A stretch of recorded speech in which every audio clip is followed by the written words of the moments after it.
Can see my screen? All good? Yes. Great. So thank you guys for having me, and I'll be talking about survival analysis, sort of some basic approaches, applications, all of that stuff. So brief overview, I'm going to start off with sort of laying the foundation for you guys, what survival analysis is, and then what you need to get started with survival analysis. And then I'm going to switch gears a bit and talk about applications of survival analysis in a behavioral healthcare setting. So looking at specific applications, and then in particular, I really want to spend some time focusing on communicating these results to clinical audiences. So we'll start off with laying the foundation. What is survival analysis? It's this branch of statistics that includes a whole bunch of methodologies that basically allow you to look at the amount of time that passes until an event or events occurs. This is basically one of those fun slides you can take a picture of and digest later. It gives you a nice little recipe for getting started with survival analyses, but we'll talk more in detail about some of the stuff that will hopefully make this make a bit more sense. So survival analysis has a couple of common uses. We usually hear of it used in medicine, often associated with mortality. In fact, when you look at some of the default data sets in the R packages associated with survival analysis, it's usually like cancer mortality or something like that. And then we also see it used for time to mechanical failure. So if you want to know how long a particular car part is going to last before it needs to be replaced, survival analysis is something that you can use in that space as well. But the techniques people most often think of are usually the ones associated with death, just given the name survival analysis. Common techniques we see, Kaplan-Meier curves and Cox proportional hazard regressions are sort of like the two big ticket items that you see most of the time for survival analyses. And then our relevant R packages are going to be survival and surv minor. That covers the majority of your modeling needs. So what do you need to get started? Honestly, the trickiest thing about survival analysis is making sure you have all the components and you understand what needs to go into the model before you start. Once you actually get that stuff, the actual modeling itself is pretty comparable to pretty much any other model you would build in R. So first thing we need an event of interest. Say we're interested in how long before a cell phone breaks. Cool, you've got an event of interest. A known starting point. We need to know when to start our measurement from. In this case, I would need to know when someone purchased a cell phone. As long as I have that information, we can continue to move ahead with a potential survival analysis. Third point, the final event has to be independent of the starting point. What does this mean? If I know that everyone who purchased a cell phone in October had that same cell phone break 3 months later because of a manufacturing defect, then there's no longer independence between the starting point and the ending point, because I know anyone who bought in October got a crappy cell phone. So we need to make sure that that's not an issue within our data. We need to know the time to event of interest or censoring event. So time to event of interest, pretty straightforward. I need to know how long it took between when I purchased my cell phone and when that cell phone ultimately broke. Censoring event. So this is a term, again, associated with survival analysis that often sort of throws people off a little bit. Basically, what it means is any event that occurs that removes you from the data other than the event of interest. So this typically happens for two reasons. One, the time period runs out. So if I'm only following you for a year to see if your cell phone breaks and your cell phone doesn't break in that 1 year period, you're censored, because technically your cell phone could break 1 year and 1 day out. We don't know when it broke because I stopped looking at the data from that point on. That's fine. We just call it a censoring event and you made it for the full 1 year time period. The other option is the person sort of disappears for some other reason. So say I got sick of my cell phone 100 days in and I decided to trade it in for another cell phone. My cell phone didn't break, but I'm still censored from the data set. So that's what we mean by censoring. You're removed from the data set for some reason other than the event of interest. And then we need a very specific data structure.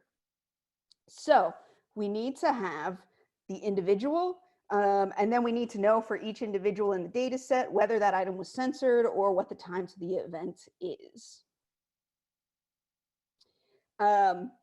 Censored, again, is just whether or not you sold your cell phone or you made it the full time period. In the case of individual B, they made it the whole time,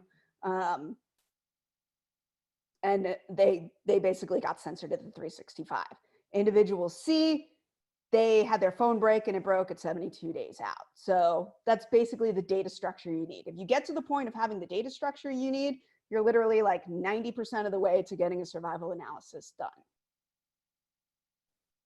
So if you have all these things, game on, Brotato. You're literally most of the way there. Take it home. You can look at that recipe sheet on the front end, and it's pretty basic modeling. So we'll switch over to some survival analysis in a behavioral health setting. But wait, I didn't actually tell you how to do a survival analysis. I don't have time for that. I've got like 15 minutes to talk to you about survival analysis broadly. And again, if you can get that data structure, the rest is really, really doable. So to give you the example, I was sort of thrown into my last job. They didn't even know they wanted a survival analysis. I had to find out what this technique was. What took me the longest of the entire project was figuring out what censoring was and then what format my data needed to be in. Once you got that, you're pretty golden from there on out. So some broad applications in behavioral health. There are a bunch of things that behavioral health managed care organizations and behavioral health providers tend to be interested in that really lend themselves to survival analysis. First off, you can look at time to readmission to an inpatient hospital. In general, once someone's discharged from an inpatient hospital, we really don't want them to come back, and we definitely don't want them to come back quickly. So this becomes a really nice tool to sort of see what risk factors exist to see if someone's going to readmit relatively quickly after their discharge. Time to removal from community. We use this a lot when we have children who are using behavioral health services, and we want to make sure they stay in their communities. So we can look at what risk factors increase the chances that you'll be removed by DHS or you'll be placed in a residential treatment facility. Because those are things that are incredibly traumatic for children and their families. So we want to make sure that, we can prevent those things from happening as much as possible. And then time to follow up after discharge. We know from our own research, from a whole bunch of stuff in the behavioral health space, that if you wait too long to follow up, one, you're more likely to readmit, and two, you're just less likely to stick with your follow-up appointments, which then makes you more likely to have problems down the line. So we want to see what gets people to engage quickly with follow-up and how we can get them to that point. So what we generally did with these results, we designed pilots, we created policies and procedures to address risk factors if possible. So if I found out that having a length of stay in an inpatient facility of less than 5 days always increased your risk of readmission, we could create a blanket authorization policy that would just say everyone gets at least 5 days in inpatient, because we know any less than that is not beneficial. And then we also like to identify individuals that are high risk, so we can actually give those names to care managers and say, go out, see what these people need, because they're very likely to readmit or be removed from the community, and we want to prevent that from happening. So I want to spend a little time looking at a particular case study in a little more detail on this. So there was this case in Pennsylvania where there was a new state level policy that was proposed to basically limit rehabs to or limit them totally to 14 days per month for Medicaid recipients. Us in Philly, we were in sort of a special space because we could supply basically unlimited rehab to individuals on Medicaid. And not have to cut them off because of eligibility or coverage. So our goal was to basically look at this policy and determine if short lengths of stay increase the risk of readmission. My approach here, straightforward, obviously a survival analysis, where the time to event is the number of days from discharge to readmission, and the censoring was determined just by whether or not they readmitted. So these were some of our results here. For those of you with a keen eye, this was actually produced in SPSS because the first analysis happened before I knew R, but all of them now are in R and it's much more beautiful. So this is a standard Kaplan-Meier curve output. Just to sort of walk you through this, on the x-axis, that's the entire time frame I looked at. So I looked at readmission through 180 days. And then the y-axis is the cumulative hazard. And basically what we're looking for is flatter lines on this curve, means someone stays in the population, or this cohort stays in the population and sort of like readmits at a pretty steady pace. Whereas if I see a big spike, then I know a whole bunch of people are readmitting in a relatively short time period. And that's exactly what we see with the 21-day period here. So for people who have stays under 21 days in rehab, they have the highest risk of readmission. You can see there's that huge spike in that blue line. 21 to 30 days seems to be a really nice sweet spot. We don't see any additional gains for 31 plus. And then we saw the same thing held across multiple demographics, controlling for service utilization and sort of getting into more of the Cox proportional hazard modeling. So we had these awesome results and we wanted to share these results. And of course, our audience is primarily clinicians.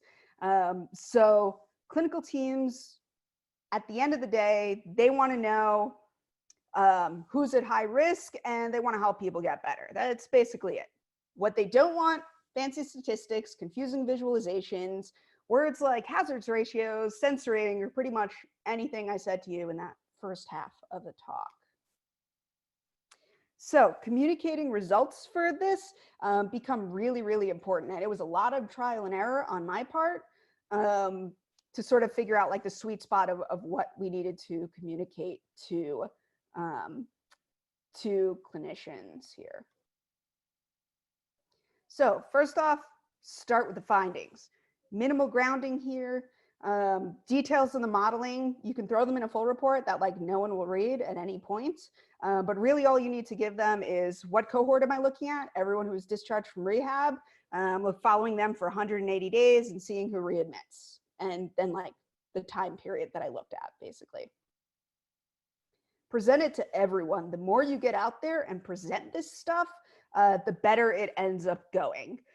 It's a really great way to figure out what people are confused by. You'll notice like lots of different audiences may start to have a lot of the same questions. That's probably a sign that there's something not particularly clear about what you're presenting, or something that's not clear on your one page or whatever you're shopping around. So presenting it to lots of audiences becomes really helpful here. Use audience-friendly words.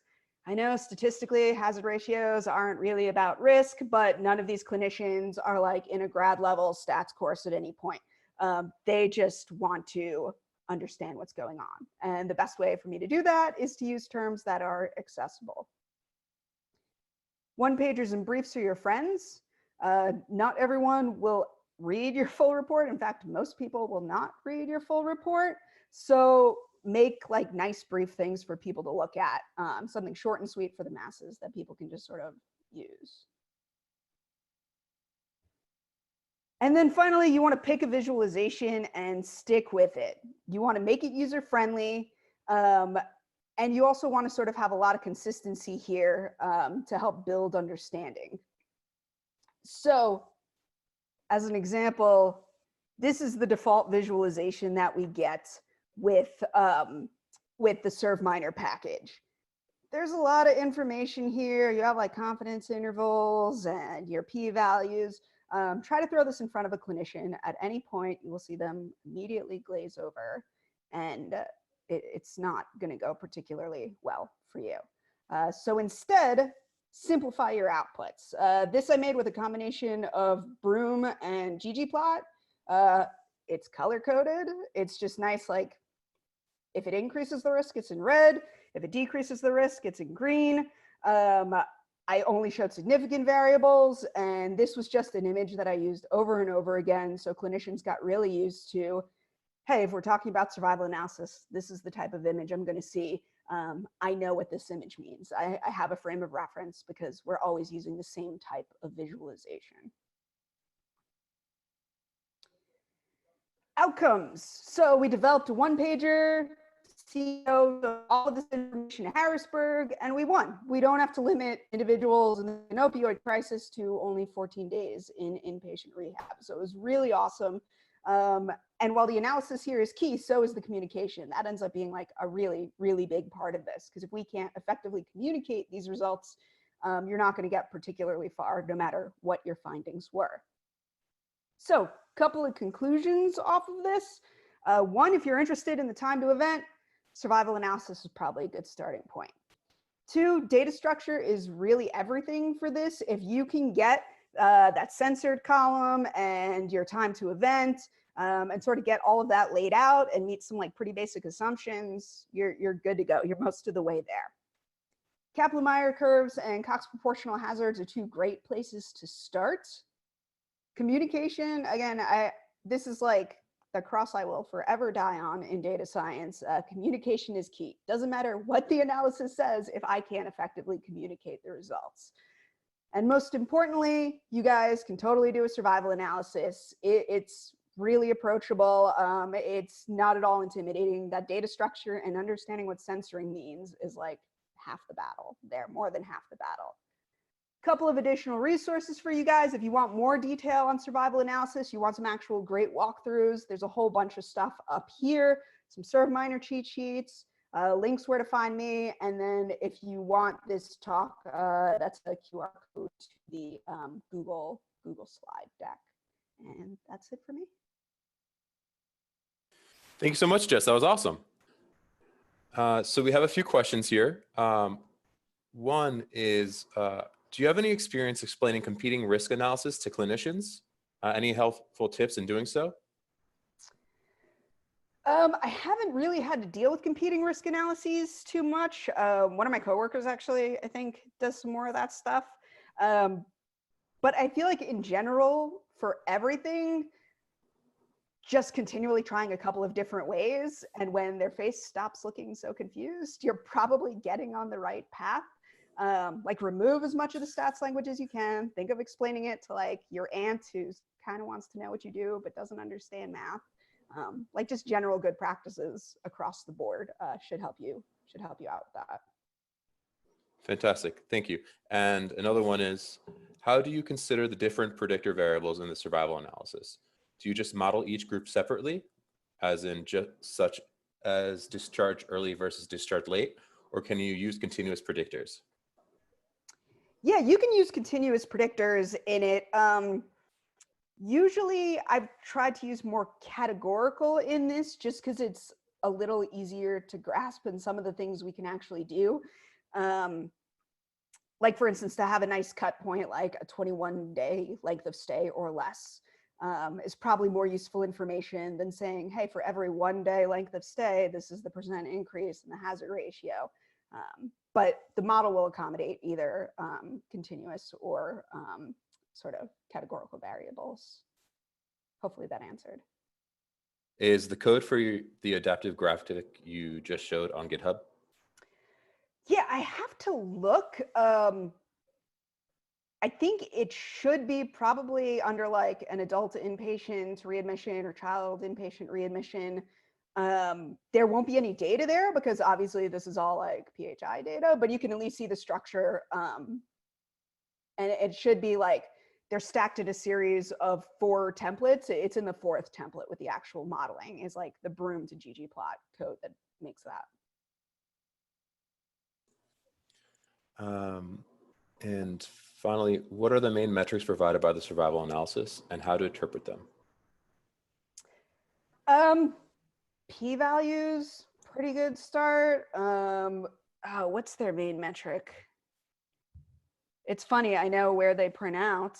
I can't tell you the name of them off the top of my head, which is probably a bad sign for me in doing survival analysis. But if you look at any of these fantastic resources, they should have awesome documentation on all of that.